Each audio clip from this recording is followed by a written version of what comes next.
You know, when you are a champion in boxing, it doesn't mean to say that you are a champion in politics. Well, I will tell everybody that kung mention sila ni Pacquiao na may corruption, that they should cooperate 100%. Yung mga, alam mo, yung sa health, yung FedOrWard nila, yun yung mga accounts na bayaran ng World Bank pati Asian Development Bank. Ang yung papel doon, nandoon na pinumard na ata ni ano. So, if the Pacquiao does not know it, I've been telling people that itong gastos ng pandemic,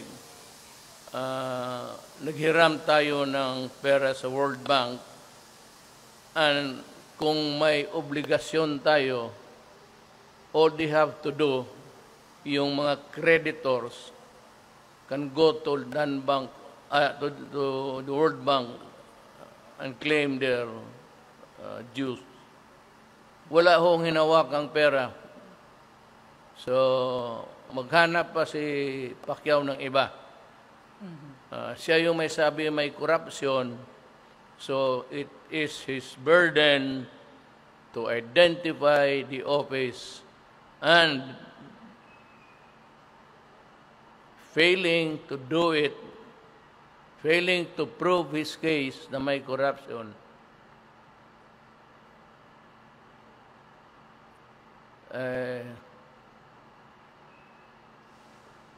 mahirap talaga itong, you know, when you are a champion in boxing, it doesn't mean to say that you are a champion in politics.